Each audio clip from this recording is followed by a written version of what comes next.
you want to promote what is all about your product and service. What's the details of it, what's going on with it, but then also why does it benefit your customer? Because that's where their pain points start to come in. And I think the more you can hit on those reasons that really connect with customers, that's when you get the click and that's when you get the sale. Sip, Create, Repeat. A podcast providing marketing strategies you can consume over a cup of coffee. Welcome back to another episode of Sip, Create, Repeat. Today we are going to be talking about how to read and understand email analytics, which can probably be scary because there's lots of different numbers and short handles and all kinds of different things that you need to understand, but we'll break a lot of that down today with myself, Alicia, and Julia. And, to kick everything off, let's just talk about what's been happening in the marketing world. So, Julia, what's going on? Yeah, so we have a lot of news with social media this week. To start us off, TikTok has been named the most downloaded non-gaming app, and it has been since February. And then it's also been the most downloaded app in the world for 6 months in a row. So if you're not on TikTok, I definitely recommend you get on there. There's a ton of people on there downloading the app, using the app. So you should be focusing some of your efforts on TikTok for sure. And then moving on to Twitter. Twitter published an updated version of their agency playbook, which they first released in 2019. And what this agency playbook is it's an overview of how to create an effective Twitter ad campaign. So it also shares usage insights, revised ad specs, case studies, example ad campaigns, and practice templates. So if Twitter ads are something that you're thinking about getting into, definitely check out this playbook. It's got a ton of helpful information. And yeah, Alicia, you want to talk to us about Instagram? I would love to, Julia. So we're always all wondering how the algorithms are working, and it's always fascinating when Instagram especially gives us the peek in. And so it's important to note that they published a video explaining how Reels work, how the algorithm on Reels work. And by the way, notice how it's a video and not like a static image, right? So keep that in mind. Instagram is pushing forward with that video sharing app platform, if you will. So don't be afraid to continue diversifying that content, guys. So back to that algorithm, right? They're encouraging engagement. Instagram decides which reels show based on actions such as liking a reel, commenting on a reel, remixing with a reel, right? So the more you interact with that content, the more Instagram is going to be like, oh, we should push this more to that user and similar users.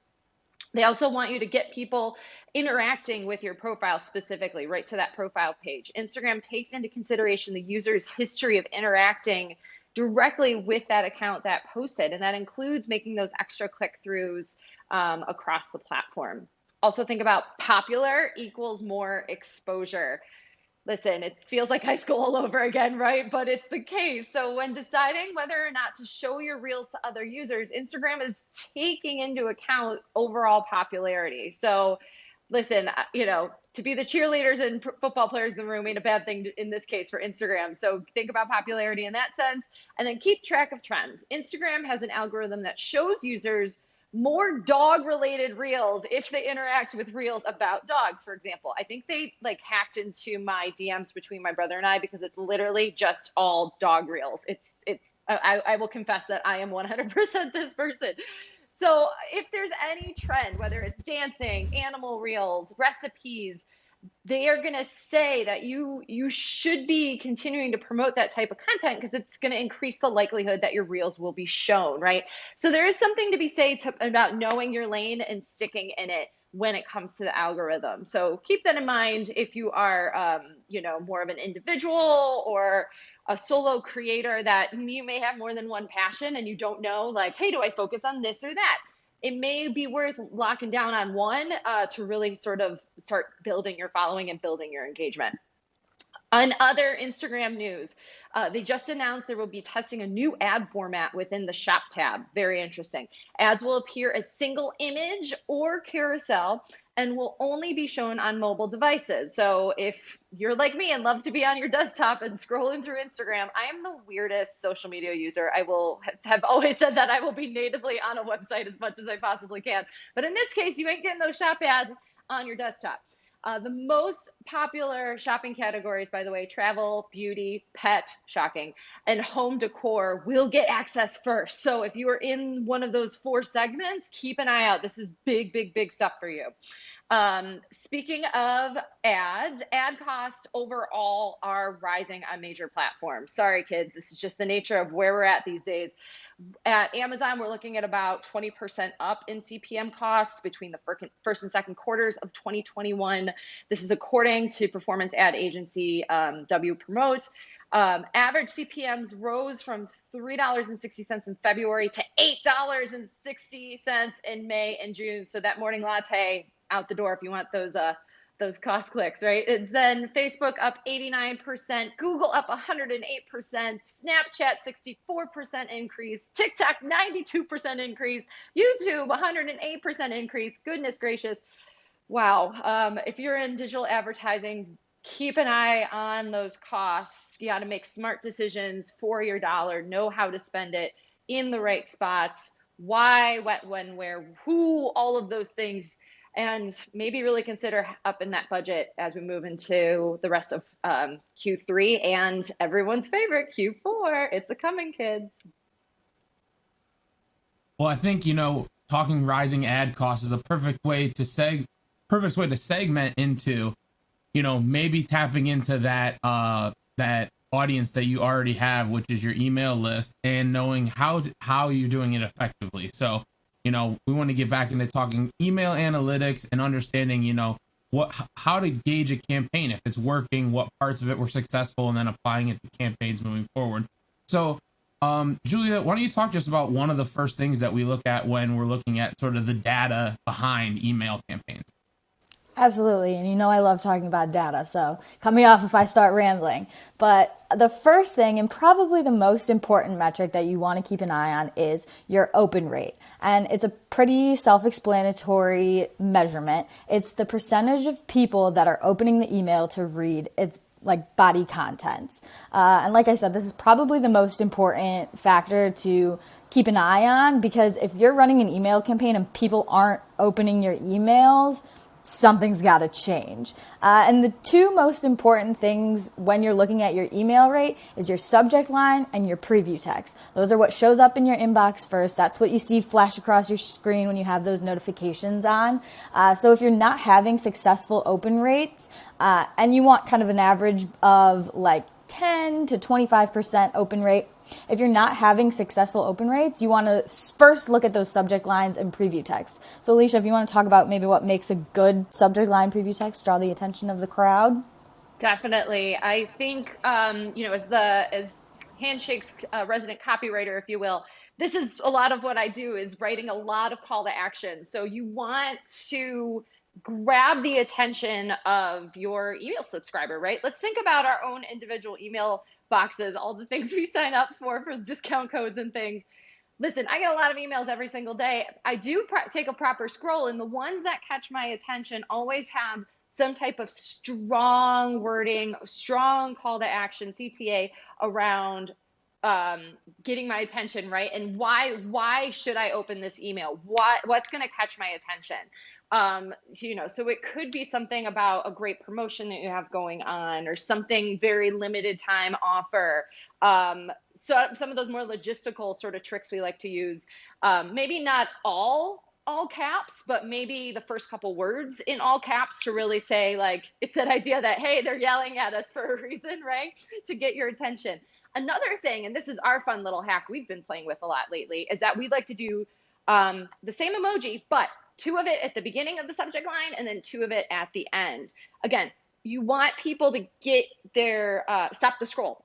We need them to stop the scroll, and that includes in their emails. So what's a great way to do that? Strong visuals. We talk about this all day long with photography. Emojis are the way to do that with your text. So feel free to start playing around with emojis within your email platforms. Most are very savvy to them nowadays, so you should be able to add them. I even add them in Google Gmail, communications, when I need people to approve stuff last minute. So don't be afraid to slide those emojis in. And then the other thing with preview text that we like to play with, and again, preview text is that sort of think of it as that secondary line, the catch all, like what else is important for them to know if they only read the preview text and the subject line of your email. They don't even open it, right? So for example, we like to really hit home what brands are being promoted. So if you have known brands in your online shops or even in your retail stores, and it's a great time to feature them in that area. Also, promo codes. We'll slide in a save $50 when you use this August promo code, and we'll repeat it in the actual email copy as well. But anytime you can just continue to catch attention with those one-liners, those strong call to actions, that's when you really want to utilize them in those subject lines and preview texts. Absolutely. And I think also open rate and that preview text and subject line are great things to play around with split testing. So, sending one preview text with one subject line and then sending a similar but slightly changed. So maybe you add an emoji to the second one and seeing what works better and trying that a couple of times to see, what your audience is clicking on. If your audience is hating the emojis, don't use the emojis. That's where that split testing comes in. And then moving on, so after that preview text and subject line comes the actual content of what's in your email, and that's where you can start looking at your click rate. So your email's click rate is the percentage of email recipients who clicked on any of the links in your email. And there are two types of clicks, unique clicks and total clicks. So your unique clicks are how many different IP addresses clicked on your email link. So like different devices, whereas total clicks include multiple clicks from the same device. So if I click on something from my phone 10 times, that'll be counted in your total clicks, but not your unique clicks. So for me personally, I think unique clicks are a more valuable piece of information, that it's kind of a wider reach that you can get, whereas your total clicks just add everybody together. And so that comes in with your copy in the email. Next, we can talk about your conversion rate. So getting customers to convert on your offer is basically the goal of sending any email campaign. So whether that's signing up for a survey or signing up for a giveaway, downloading something, that's where your conversion rate is. And so that is when you're able to analyze that call to action that Alicia was kind of talking about. And calculating your conversion rate is the number of people who filled out your form or downloaded whatever it is, and then dividing that by the number of emails delivered. So Alicia, you want to talk a little bit about that copy of conversion rates and how we can boost that a little bit? Definitely. Again, it's important to start really diving into that process of understand why your customer should buy your product or your service, right? So you want to start reaching out to them with not only just features, but also benefits, right? So you want to promote what is all about your product and service, what's the details of it, what's going on with it, but then also why does it benefit your customer? Because that's where their pain points start to come in. And I think the more you can hit on those reasons that really connect with customers, that's when you get the click and that's when you get the sale. So I think why we spend so much time on copy within creative is for these reasons. We want to engage our customers. We want to grab their attention. We want them to do that thing we want them to do. So the words we choose are just as important as the beautiful images, just as important as what template we choose. So while email marketing especially does, like most things these days, continues to become a little bit more incredibly visual, there's nothing wrong with including some really strong language and being very smart and systematic about how you're selecting and what you're selecting it. That said, there are some incredible email campaigns that go out on the regular that look like short novels, right? That are just great storytellers doing their thing, sharing the behind the scenes. So know your strengths. If you're a great copywriter, if you know that you can tell a great story, maybe there's ways to do that within your email campaigns. And that's what converts into those clicks and eventually into those sales. I think a big part, about that too is to really identify what is the goal of that campaign you're putting out, right? Mm-hmm. If the goal is I want to get someone in there as fast as possible into my website buying, probably a copy heavy email isn't going to convert the best, right? You want to quick visual, quick to whatever the ask is if you're trying to get them off that email and onto the site. Now, if the goal of that email is maybe you're not asking them to buy something from you right now, to your point, maybe it's more behind the scenes or some sort of other value add topic that you're doing, and that the conversion that you're actually looking for is you just want them to engage with that email to make sure your list is continually actually engaging with your content and not always just going to buy. So something there where it's maybe a more content driven email, clearly maybe some more chunks of actual copy might work great. I think that's a big thing to keep in mind is, just understanding what you're actually asking that user to do, and keep that in mind. I think for those first three metrics, a good way to think about them, right, is it's all sort of trickle down, right? You're looking for them to open first, then hopefully you click or do whatever you're asking for, and that's what's going to give you that conversion. So it all is going to trickle down from an actual number standpoint. I know we mentioned the 10 to 25% on the open rate. Click-through rate's going to be maybe about half of that. And then honestly, your conversion rate's probably even going to be another half of that. So it does trickle down because you're obviously asking that user to do more steps, or you're asking them to do more each level that you get to. So it's just something to keep in mind. Absolutely. And along with that, like trickle down, it's a piece of a puzzle. They all fit together, And real quick, I think Pat's point around the less clicks, the more likely you are to get that end action is very, very smart. So keep that in mind just across the board, right? Absolutely. And then, so talking about those three metrics, to figure all of those out, we are like dividing by the number of emails that are successfully delivered. And so that's where we can start moving into talking about your bounce rate. And your bounce rate can be either a soft bounce or a hard bounce. And a soft bounce is when there's a problem with like your recipient's inbox or like mail exchange server, where basically your email is getting held up somewhere in the server. Hard bounces are the thing that you absolutely don't want. And that's when you have like an invalid contact or an inactive email, or just the email is non-existent. And that's when there's no chance of your mail ever getting delivered. So that's when you really got to take a look at your list and make sure, maybe that's when you send out like, hey, do we have the correct information? And you start gathering that new information from people just to make sure that your email lists are accurate and that you're not getting those hard bounces where your email is just getting completely lost in space and will never get to its intended place. And then following that, we have our like opt out and unsubscribe rate. So you want your opt out and unsubscribe rate to be about 0.2% to 0.5%. You want this to be pretty low. You want people to be liking your emails and want to continue to receive those emails. And obviously you want that unsubscribe rate to be much smaller than your growth rate, right? We want to see that upward trend rather than the downward trend of people liking your emails. And there's several factors that might like be hindering you from expanding your list.